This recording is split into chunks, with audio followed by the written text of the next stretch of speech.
Tuhan. Salam Bapak Ibu. Kita bersuka cita ada di minggu kedua di tahun ini. Kita akan menikmati lagi firman Allah. Kalau minggu lalu kita belajar mengenai mulai kita bekerja dan kita tidak lupa untuk menabur. Hari ini kita melihat bagaimana melayani Tuhan. 1 Timotius pasal 5 ayat 17 sampai 25.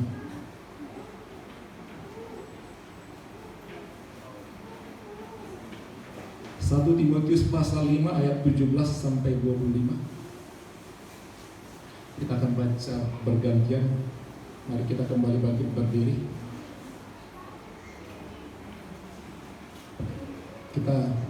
Saya baca dari ayat 17, demikian bergantian.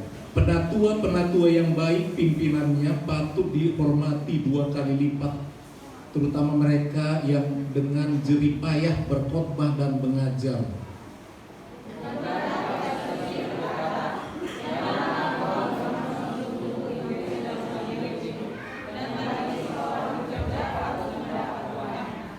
Janganlah engkau menerima tuduhan atas seorang penatua kecuali kalau didukung 2 atau 3 orang saksi. Mereka yang berbuat dosa mendapat patut mendengar semua orang, ada yang lain itu takut. Di hadapan Allah dan Kristus Yesus dan malaikat-malaikat pilihannya, kupesankan dengan sungguh kepadamu, camkanlah petunjuk ini tanpa prasangka dan bertindaklah dalam segala sesuatu tanpa memihak.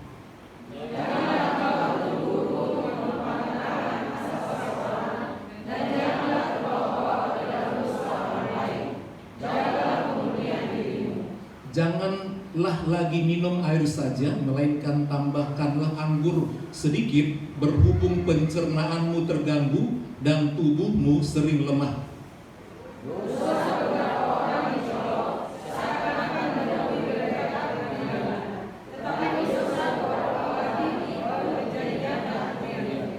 Demikian pun perbuatan baik itu segera nyata. Kalau tidak demikian, ia tidak dapat terus tinggal tersembunyi. Puji Tuhan, silakan dulu. Ini suratan daripada Rasul Paulus kepada seorang hamba Tuhan muda, tapi begitu berprestasi dalam pelayanan. Dia meneruskan pelayanan dan membuka banyak pelayanan baru. Surat ini ditulis oleh seorang yang bernama Paulus. Waktu itu dia sedang dipenjara, tapi pikirannya sangat terbeban dengan pelayanan yang ada di kota Efesus, di mana ada diutusnya melayani di situ Timotius. Jadi pemimpin senior ada di penjara karena keberaniannya melayani, memberitakan firman Allah. Dan di satu sisi anak rohaninya Timotius yang masih muda meneruskan pelayanan di kota Efesus dengan banyak tantangan. Sehingga surat Timotius ini dari Rasul Paulus menceritakan bagaimana panduan-panduan melayani. Dalam melayani itu ada banyak diperlukan hamba-hamba Tuhan yang disebut dengan penatua. Karena banyak jiwa-jiwa yang mulai percaya kepada pelayanan daripada Timotius, sehingga diperlukan lebih lagi banyak penatua yang harus dilantik oleh Timotius yang muda, sehingga diperlukan kehati-hatian dalam memilih orang untuk menjadi penatua. Kata penatua di sini artinya adalah pemimpin jemaat. Pemimpin jemaat. Jadi penatua ini bertanggung jawab kepada seluruh sidang itu, dan tugas utama dia adalah berkhotbah dan mengajar. Berkhotbah dan mengajar. Dan karena banyaknya tugas itu diperlukan orang yang mendukung, sehingga dalam 1 Timotius 3 ayat 1 dan 2 di situ diceritakan diangkat lagi para diaken atau diakon. Mereka disebut sebagai penilik jemaat. Sebenarnya itu adalah orang yang sama, penilik jemaat dan penatua. Penatua itu nama jabatannya. Penilik jemaat tugasnya menilik jemaat, ya. Mengajar, memberikan khotbah, bimbingan kerohanian, itu tugasnya. Jadi penilik jemaat di pasal 3 sama di pasal 5, penatua itu sama saja. Yang satu menjelaskan jabatannya seperti gembala sidang atau pastor. Kemudian penilik jemaat, dia menilik jemaat itu, memperhatikan kerohaniannya, mengajar, membimbing, berkhotbah. Itu tugas daripada penatua atau penilik jemaat. Dan karena berkembang, dipilih lagi diaken. Nah, diaken ini adalah membantu penatua atau penilik jemaat. Lebih fokus untuk pelayanan meja dikatakan. Pelayanan meja artinya bukan ada meja terus menghidangkan makanan, bukan. Artinya terjun ke lapangan, mendukung pelayan itu bagaimana bisa lebih maju. Apa saja yang bisa dikerjakannya, merangkul jemaat untuk boleh ambil bagian dalam pelayanan, baik pelayanan materi, pelayanan sosial, itu dibantu oleh para diaken atau diakon. Bantu orang yang susah, jalan mereka. Nah, untuk itu perlu ada panduan kepada Timotius yang muda. Bagaimana merekrut jemaat untuk aktif di dalam melayani. Kita di sini melihat beberapa panduan yang diberikan saudara. Yang pertama, dia menceritakan saudara tentang dukungan jemaat kepada penatua atau pemimpin gereja jemaat pada waktu itu. Dikatakan di sini penatua-penatua yang baik pimpinannya. Yang baik pimpinannya. Jadi waktu itu dilihat oleh Rasul Paulus, dia dengar penatua-penatua yang baru itu tidak bagus memimpin jemaat. Ya, mereka hanya mengharap sesuatu, ya, tetapi tidak baik dalam mengajar, tidak setia berkhotbah, ya, tidak membimbing kerohanian jemaat. Sehingga dia mengingatkan bahwa mesti ada perbedaan perlakuan jemaat terhadap penatua-penatua itu, pemimpin-pemimpin gereja itu. Dia mengingatkan yang pertama, penatua-penatua yang baik pimpinannya patut dihormati 2 kali lipat. Jadi kalau yang biasa-biasa saja hanya 1 kali lipatannya. Tapi untuk yang pimpinannya baik, perlu mendapat penghormatan 2 kali lipat. 2 kali lipat artinya melebihi dari yang biasa. Dan apa yang disebut ini dihormati adalah dukungan dalam bentuk materi finansial. Yang kedua, bentuk support yang lain, pelayanan-pelayanan yang lain, dukungan-dukungan yang lain. Ini dijelaskan di dalam ayat yang selanjutnya. Jadi yang baik pimpinannya itu dia tahu mengajar tentang apa, jelas, mengerti, memahami firman Tuhan. Kalau ada yang ragu tentang ini, dia jelaskan. Tentang itu ragu, dia jelaskan sedetailnya. Sehingga tidak ada jemaat yang ragu tentang pengajaran firman Allah. Serangan dari luar bisa ditangkis oleh jemaat, sebab telah diajar dengan berbagai pengajaran. Demikian juga berkhotbah, selalu memberitakan firman Tuhan di setiap event. Ayat 18, apa pengertian 2 kali mendapat hormat? Bukankah kitab suci berkata, janganlah engkau memberangus mulut lembu yang sedang mengirik, dan lagi seorang pekerja patut mendapat upahnya. Jadi digambarkan penatua atau gembala sidang itu digambarkan seperti lembu yang sedang mengirik. Ya. Dikatakan pekerja itu seorang pekerja. Jadi hamba Tuhan itu dianggap sebagai pekerja, nggak boleh malas-malas. Menjalankan tugasnya, mengajar dan berkhotbah. Dikatakan dia patut mendapat upahnya. Nah, upahnya itu digambarkan bagaimana orang ingin mendapatkan sesuatu berkat dari lembu. Lembu pada zaman itu banyak pertanian, orang juga beternak, dan hidup mereka dari gandum. Pabrik tidak ada pada zaman itu, belum lengkap. Jadi untuk menggiling, memisahkan bulir gandum dari tangkai-tangkainya diperlukan tenaga lembu. Nah, itu butuh tenaga. Kalau berton-ton padi baru dipanen, bagaimana menggiling supaya terpisah gandum-gandum atau padi itu? Diperlukan lembu. Jadi pendeta atau penatua itu, pendiri jemaat digambarkan seperti lembu untuk menghasilkan gandum. Jiwa-jiwa itu seperti gandum. Gandum telah menguning, dikatakan, siap dituai. Dan bagaimana itu nanti dituai bermanfaat?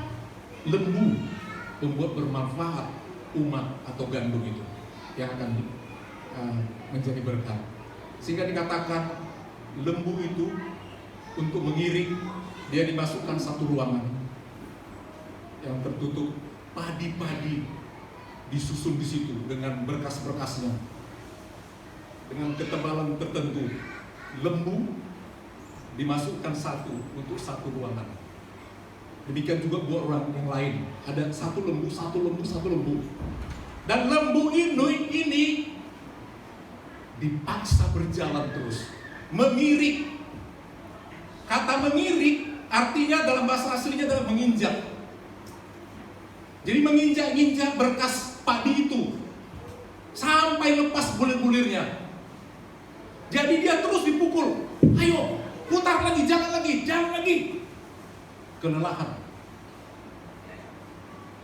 Orang yang bijaksana mesti teratur siapkan air minumnya dan rumput-rumput segar.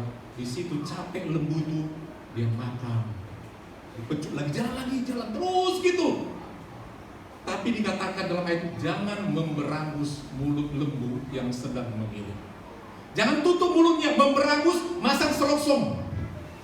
Seperti kata anjing, kalau dijaga supaya tidak bikin ada selongsong, taruh kunci, supaya tidak bisa macam-macam. Nah, dikatakan jangan memberangus, menutup mulut lembu yang sedang mengiring, kerja keras, karena dia butuh energi, butuh makan yang cukup untuk ada tenaganya menghasilkan bulir gandum yang siap menjadi berkat. Jadi gembala sidang itu digambarkan seperti lembu sedang mengiring. Jangan tutup mulutnya, karena dia melayani. Dia bekerja menghasilkan gandum, menghasilkan jiwa-jiwa, menghasilkan bulir-bulir. Dia butuh semangat mengajar, dia butuh semangat berkhotbah, dia butuh semangat mengunjungi jemaat, berdoa, melayani dengan berbagai cara. Jangan tutup mulutnya. Artinya izinkan dia untuk diberi makan. Itu yang disebut dengan kebutuhan materi dan dukungan-dukungan lain, finansial, waktu, tenaga, perhatian, buah pikiran dari jemaat untuk menghasilkan jemaat-jemaat bulir gandum yang indah di hadapan Allah. Ini bukankah ada tertulis? Kata Paulus, artinya ada firman Tuhan. Jadi yang mengajar itu firman Tuhan sebelumnya ada tertulis. Itu dalam kitab Ulangan pasal 25 ayat 4. Ulangan pasal 25 ayat 4, di situ dijelaskan, janganlah, jadi dalam perjanjian lama ya, juga digambarkan di situ, janganlah engkau memberangus mulut lembu yang sedang mengiring. Dikutip oleh Rasul Paulus, ada loh di kitab Taurat. Dikatakan jangan memberangus mulut lembu yang sedang mengiring. Jadi artinya hamba Tuhan yang rajin mengiring, rajin mengajar jemaat, kasih bimbingan, pengajaran, khotbah, kunjungan, doa, mendorong jemaat, menguatkan jemaat, memberkati jemaat, itu sedang mengiring. Ingat, jangan memberangus, supaya dia tetap semangat. Seperti lembu tadi, terus dia semangat bekerja. karena dia diberi kesempatan makan rumput yang terbaik dan juga air minum. Itu yang pertama yang diajarkannya.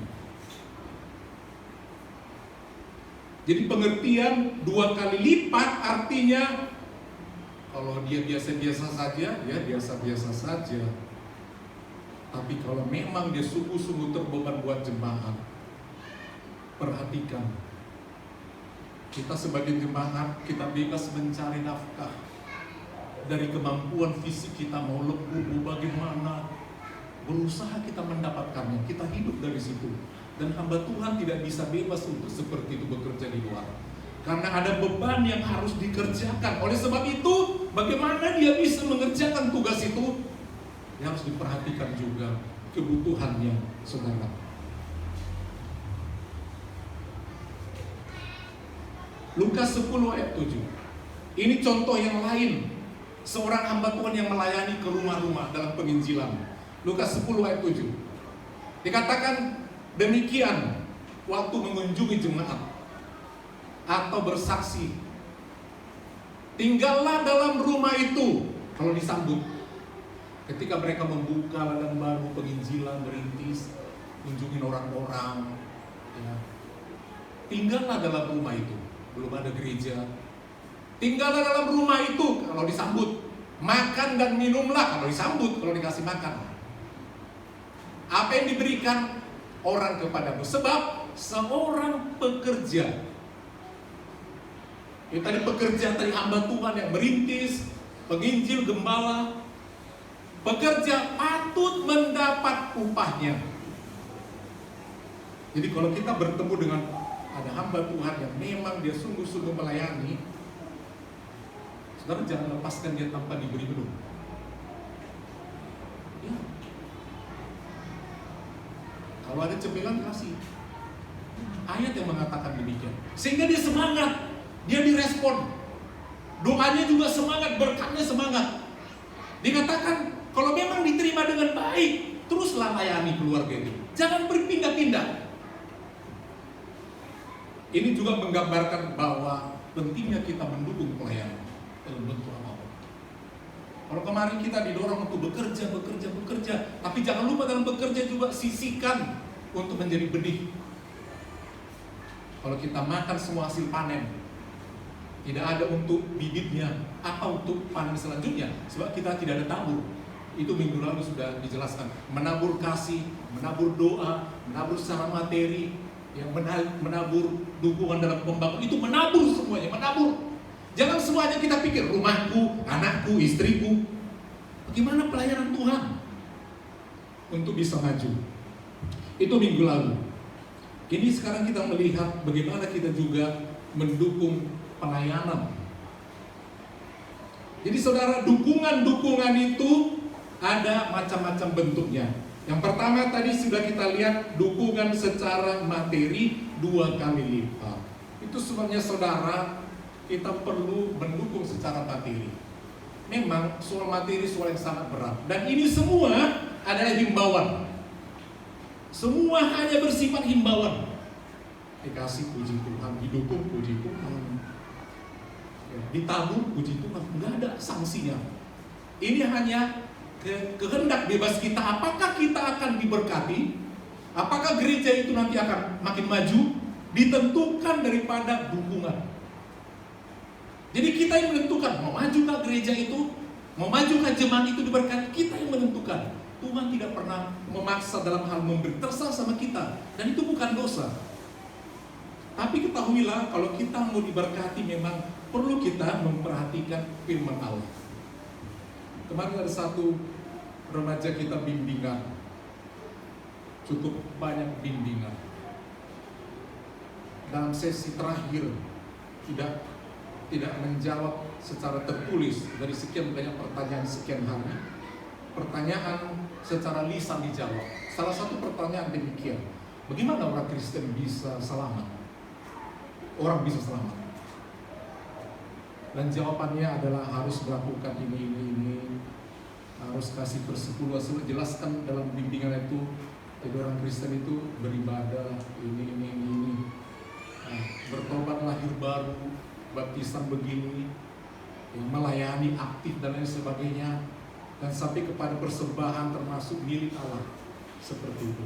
Jadi dalam jawabannya seperti itu, walaupun penjelasan sebelumnya tidak seperti itu. Harus kasih ini, harus begini, berbuat baik, baru selamat. Bapak Gembala jawabannya, kalau begitu kita sama dengan agama lain. Keselamatan dengan usaha perbuatan. Misalnya satu agama yang cukup besar harus sholat 5 waktu, baru selamat masuk surga. Yang kedua, rukun iman mesti ingat.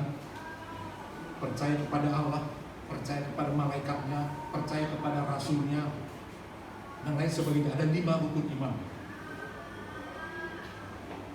Baru beroleh selamat. Kalau tidak, dia tidak selamat.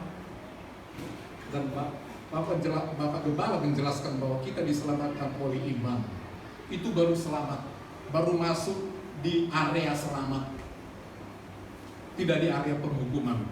Tapi untuk tempatnya yang di mana di area selamat itu ditentukan oleh perbuatan. Ya. Seperti Bapak Gembala menjelaskan, seorang penjahat di kayu salib, dia mengaku kesalahannya dan dia berpesan sama Tuhan Yesus, ya Yesus, ingat aku nanti ya kalau kau udah sampai ke sana. Dan Tuhan Yesus berkata, karena dia udah bertobat, hari ini juga kalau kamu monding, kau bersamaku di Firdaus. Nggak bertobat, nggak ngasih perpuluhan, nggak baptis air, nggak bertobat, nggak melayani selamat, tapi nggak ada apa-apanya. Nggak ada apa-apanya. Kalau kita baik, lokasi di kota surga itu, kota tanpa malam itu, ada lokasinya seperti kalau di Batam ini ada kelompok elit Sukajadi, mungkin Duta Mas, perumahan-perumahan mewah. Lebih banyak kita berkorban, lebih baik kita melayani, lebih bagus tempat kita, lebih dekat ke istana hadirat Allah. Makin kita nggak pernah macam-macam, paling kita di sudut taman. Itulah orang yang sekedar percaya. Jangan asal percaya saja, perlu kita berbuat sesuatu. Dan kalau kita percaya pun percaya, nggak percaya, setengah-setengah, sama seperti orang kaya. Lazarus masuk surga, orang kaya itu enggak, dan dia menyesal. Antara tempat penghukuman dengan surga ada kontak batin, tapi tidak bisa terjun. Dia berkata, Abraham, Lazarus di pangkuanmu, artinya di surga bersamamu. Tolonglah suruh itu. Karena dia terbiasa dulu suruh orang, dia suruh pula lagi Bapak Abraham. Mencucukkan tangannya ke air itu. Panas sekali tempat ini. Lazarus di peristirahatan yang indah. Orang kaya itu bilang, tolonglah. Tapi Abraham bilang, jarak kita sangat jauh. Kontak batin boleh, ngomong boleh, tapi jarak kita ada jurang.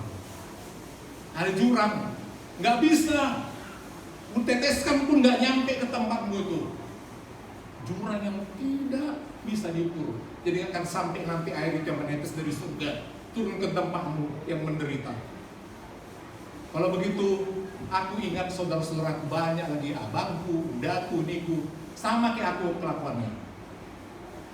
Jangan sempat mereka menyusul ke tempat ini. Tolonglah kirimkan orang dari dunia orang mati, bangkit lagi, orang-orang baik, bangkit lagi, ingatkan mereka supaya jangan berkelakuan seperti aku yang pelit.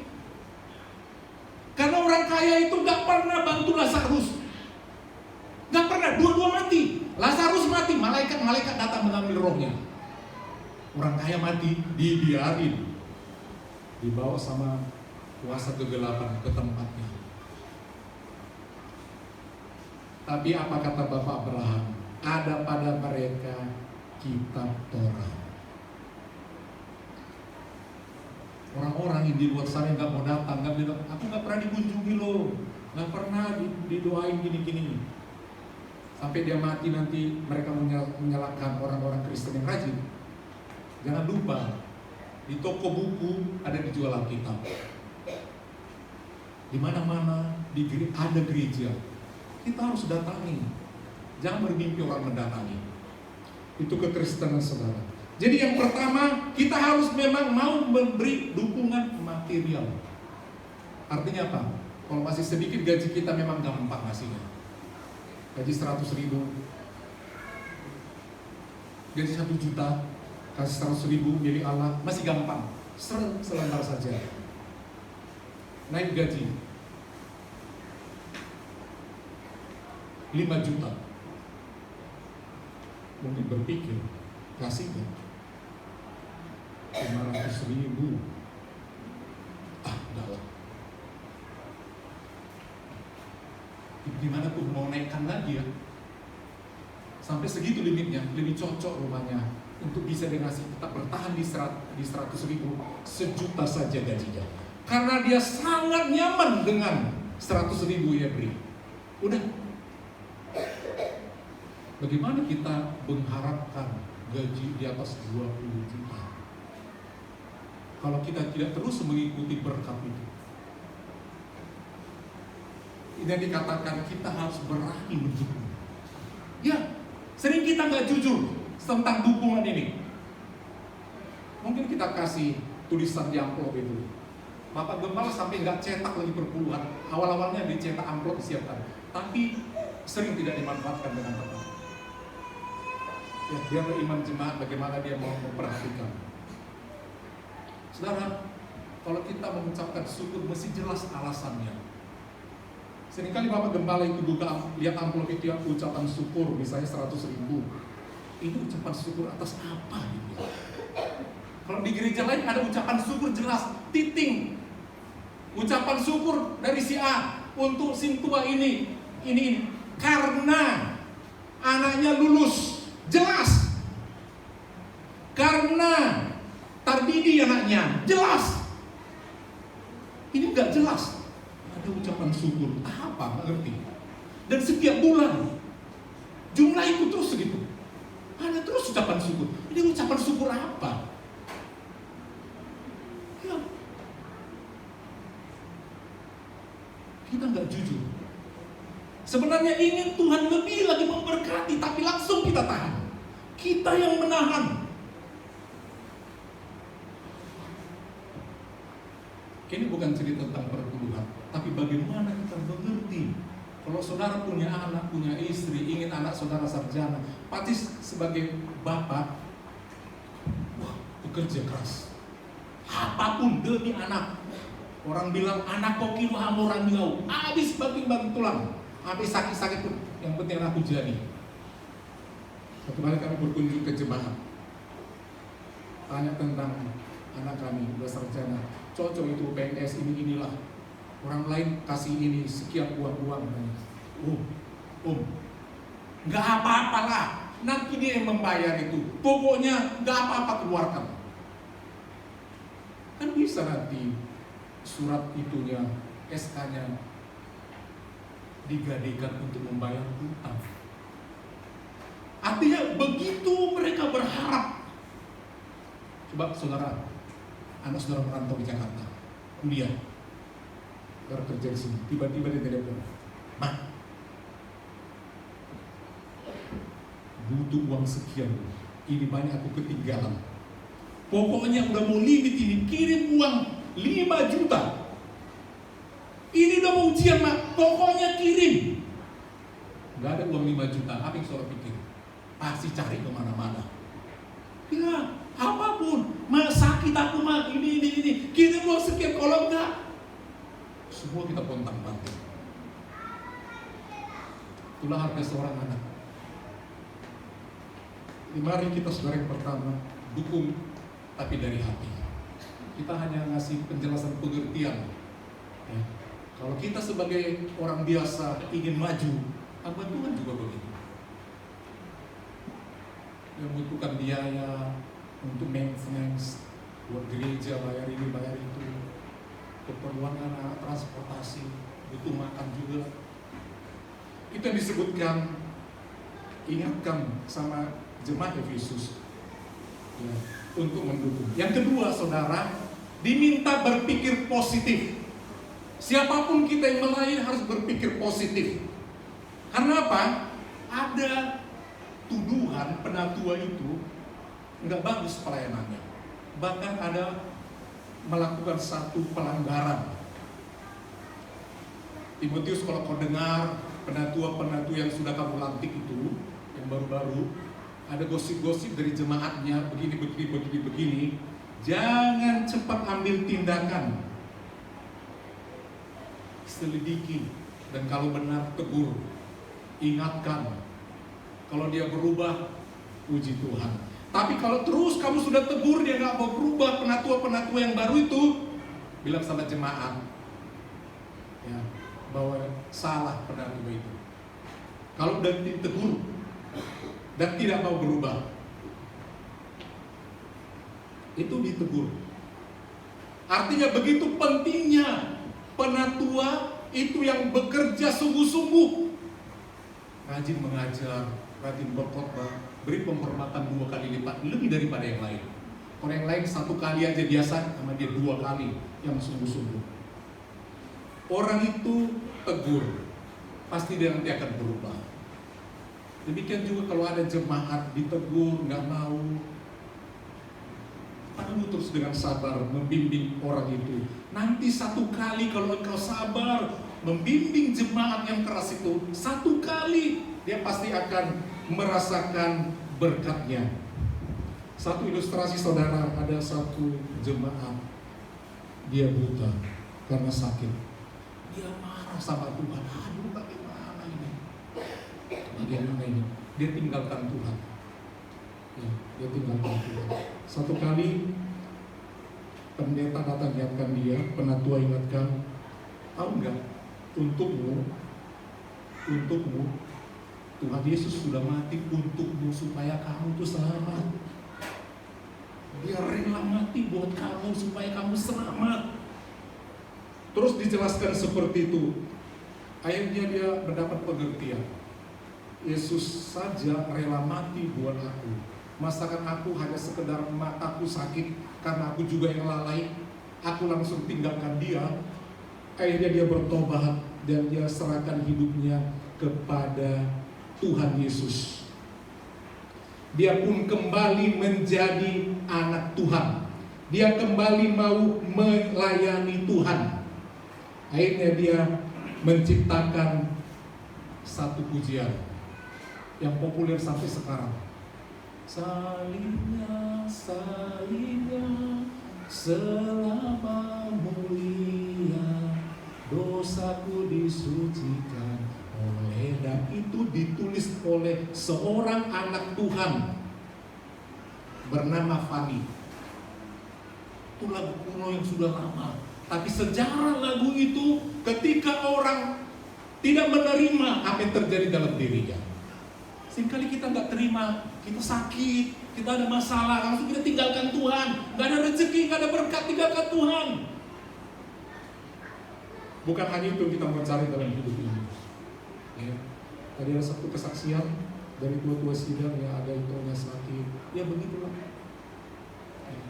Mungkin capek dulu merintis, terus sakit, mungkin itu terlalu susah. Ya. Kadang begitu hamba Tuhan, terlalu susah dulu melayani, banyak puasa. Udah pas giliran dia mau menuai berkat itu, udah mulai diberkati, gak sempat dia menikmati. Banyak hamba Tuhan begitu. Ya. Di GPDI banyak begitu. Giliran tuanya sudah banyak, anaknya yang menuai. Si gembala sudah tua, ada ginjalnya harus diambil, dulu banyak puasa, sakitnya macam-macam. Itu fakta. Nggak sempat anaknya yang panen, tinggal enak anaknya meneruskan. Itu rata-rata begitu. Gereja-gereja Pentakosta, GPDI begitu. Ya. Anaknya yang begitu rela, nggak kan apa dia rela ya. Dia bilang aku nanti bawa pulang ke Limbongnya, begitulah hamba Tuhan. Begitu, upahnya besar di surga. Nggak sempat di dunia anaknya yang menikmati. Jadi dikatakan jangan cepat menghakimi, rangkul. Apapun bandalnya jemaat, rangkul. Kasih terus mengajar. 1 kali yang akan mengingatkan kasih Tuhan. Dia mengingat kesabaran kita. Nggak sempat kita lihat, nanti orang akan melihat dia datang sama Tuhan karena kita tekun untuk melayani dia. Yang ketiga pengajarannya adalah jangan buru-buru menumpangkan tangan. Apa ini menumpangkan tangan? Dalam konteks mentahbiskan orang untuk melayani. Memang penumpangan tangan ada banyak dilakukan. Penyerahan anak, tumpang tangan untuk memberkati bayi. Ya, ada orang sakit. Tergantung hamba Tuhan itu. Kalau Roh Kudus menggerakkannya untuk tumpang tangan, ya kalau enggak hanya dilihat boleh. Terserah. Baptisan, sebelum baptisan tumpang tangan dulu berlutut. Pernikahan, cek dulu. Itu betul nggak nikahnya? Kalau kecelakaan lalu lintas, jangan tumpang tangan. Tapi juga jangan tumpang kaki. Doa saja. Ada aturannya. Jangan asal tumpang tangan. Apalagi melantik orang menjadi penatua, pemimpin jemaat. Orang udah sekolah kitab, gak langsung pendeta. Ada tahapannya tuh. Ada tahapannya. Pengerja dulu sekian tahun. Tujuannya agar membantu pekerjaan jadi budak aja. Gak ada jabatannya. Pengerja, belum pendeta. Lama-lama dilihat si kepala sidang pendeta pembantu PDP. Itu lama, loyal nggak dia? Lama lagi bertahun pendeta muda. Lama lagi diuji. Udah penuh dalam pesta musyawarah besar, sinode godam, dilantik pendeta penuh. Baru tumpang tangan. Baru full tumpang tangan. Jadi artinya seperti ini. Jangan main-main dengan apa yang kita ambil dalam pelayanan. Worship leader, jangan main-main. Berdoa, puasa. Dalam memilih orang, mengangkat tumpang tangan, jangan pilih kasih. Wah, dia banyak uangnya. Kalau dia diangkat jadi majelis, sumbangannya banyak. Dia pintar nyanyi, tapi jarang kebaktian. Kasih dia menjadi singer supaya rajin kebaktian. Habis singer gak datang lagi. Ya, ini fakta. Teliti.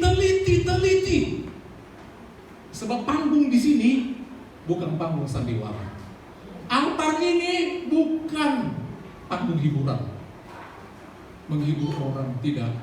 Tuhan Yesus tidak terpesona dengan hiburan. Dia nggak butuh hiburan. Dia juga nggak butuh penyembahan, nggak disembah, dia tetap Tuhan. Yang dia butuh ketaatan. Baru Tuhan bergerak. Ketaatan. Soal pintar memimpin, kita bisa panggil artis loh. Kita bisa bayar tampil di sini, jago. Yang jago. Siapa saja yang kita bisa bayar kalau kita punya uang. Tapi yang Tuhan mau adalah ketaatan. Jangan pilih kasih, jangan memandang muka. Itu disebut dengan hati-hati, tumpang tangan. Jangan buru-buru, ayat 22. Jangan buru-buru. Selidiki bagaimana, bertobat enggak? Masih mabuk? Minum? Gimana, kencang enggak rokoknya? Daud Tony, mantan dukun, dia diinterview. Dia bilang begini, biar pendeta, dia bilang ya, kalau dia masih merokok, dia bisa dirasuk setan. Ini fakta yang dia lihat. Bisa dirasuk setan. Ngeri kan? Itu Daud Tony bilang di YouTube-nya. Dia sudah lihat. Bisa. Bagaimana mengusir setan dia? Dia sudah dimasuki katanya. Itu kata Daud Tony. Bapak Gembala kumpul pernah menguji juga ya. Para pendeta-pendeta yang kuat kali, jacus. Coba kalian uji, santet dulu. Karena Daud Tony bilang pasti kena. Nah itu kata dia, nggak ada pula ayatnya. Jadi Bapak Gembala nggak bisa uraikan. Itu hanya karena kesaksian Daud Tony. Yang keempat, kalau kita mau melayani Tuhan, jangan lupa ayat 23. Kembali ayat ini bacakan, ayat 23. Janganlah lagi minum air saja. Ingat, ini ada ayatnya ya. Janganlah hanya minum air saja, melainkan tambahkanlah anggur sedikit berhubung pencernaanmu terganggu dan tubuhmu sering lemah. Timotius rajin kali melayani. Sampai kalau nggak teratur makan, nggak sempat makan ini, nggak sempat ini. Yang penting ada air putih. Kata orang air putih sehat. Air di kota Efesus tidak bagus, terlalu tajam garam dan alkalinnya terlalu tinggi. Itu dalam catatan ensiklopedia. Jadi kalau banyak minum air saja tanpa dimurnikan bisa sakit pencernaan. Jadi Rasul Paulus dengar bahwa hamba Tuhan muda itu terganggu pencernaan. Dia diingatkan, jangan minum air saja, makan sedikit yang lain-lain. Ada resep dari aku. Tambahkan sedikit anggur, sedikit. Jadi ada takarannya, ada resepnya. Ini resep obat, bukan suruh kita jemaat suka minum anggur. Sedikit saja, supaya pencernaan baik. Anggur itu obat, saudara. Amin. Asal tepat takarannya. Jadi di GPDI nggak ada dilarang minum anggur, nggak dilarang. Yang dilarang kalau apa? Bukan hanya banyak. Banyak nggak boleh, sedikit boleh, karena itu obat. Ya, itu ayatnya. Kalau saudara rajin beli anggur, itu juga obat. Anggur yang utuh, itu bagus loh. Ya, dicuci dulu bersih, itu bagus. Minum sedikit. Jadi artinya kalau kita melayani Tuhan, ya, apapun, siapapun kita dalam hidup ini, jaga kesehatan. Untuk apa banyak uang kalau sakit-sakitan? Cari uang untuk berobat, cari uang untuk operasi. Kapan mau dinikmati? Jaga kesehatan, jaga makanan, jangan pelit. Soal makan, irit banget. Wah. Amin. Hemat banget, tiap hari gula MO. Tiap hari. Tahu kalau terlalu sering gula MO nih, gatal-gatal lu kulit. Ya, gatal. Gak sehat. Amin Bapak Ibu. Jadi kita ingin diberkati jasmani dan rohani. Resep Rasul Paulus itu tadi resep yang bukan disuruh kita banyak minum anggur. Itu hanya resep. Rasul Paulus hanya kasih resep, dia nggak berdoa. Nggak didoakannya. Hamba Tuhan muda yang aku lantik itu sakit. Ingat ya Timotius, di sini aku berdoa buat kamu. Nggak ada ayatnya dia berdoa. Yang dia kasih apa? Resep. Nggak selalu doa jadi jawaban. Memang kita harus menjaga kesehatan. Amin. Ya mesti dijaga lah. Doa terus tapi nggak jaga kesehatan. Makan ini, biar didoakan sakit juga. Jaga kesehatan. Amin. Jaga makanan, jaga minum, ya, jaga istirahat, jaga pikiran, jasmani rohani kita mau pelihara. Yakinlah saudara, dukung pekerjaan Tuhan. Apa yang saudara buat, banyak yang bisa kita buat. Bukan hanya duit, selalu dikatakan bukan hanya uang. Amin. Banyak yang bisa kita lakukan. Bahkan nilainya bisa lebih daripada uang ketika kita buat pikiran, hati, perhatian, ya, waktu, tenaga, melebihi uang. Bisa kita buat. Yang penting memang kita ada hati buat Tuhan. Amin. Bayangkan, uang kita cuma dapat segini. Oh, itu mau kasih perpuluhan. Anak punya sakit. Kasih. Mungkin saudara nggak kasih. Ya, memang harus seperti itu. Belum boleh kasih. Anak harus masuk rumah sakit, butuh uang. Bapak kepala katakan jangan dulu kasih. Amin. Kalau saudara ragu, tapi saudara yakin, saudara kasih, ada lagi jawaban yang lain. Artinya apa? Tuhan tidak pernah memaksa sesuai dengan iman masing-masing. Ujilah aku, kata Tuhan. Cobalah. Bukankah aku akan. Jangan hanya sekali, saudara. Setia itu teruslah setia. Dan yakin kesetiaan Tuhan itu boleh diuji. Ya pasti memberkati rumah saudara, usaha saudara, keluarga saudara. Sebab Allah kita adalah Allah yang setia, Allah yang baik. Dia baik terhadap orang yang tidak baik pun dia tetap baik. Dia tetap mengasihi orang siapapun. Tetapi berkatnya akan beda-beda. Kita bangkit diri saudara.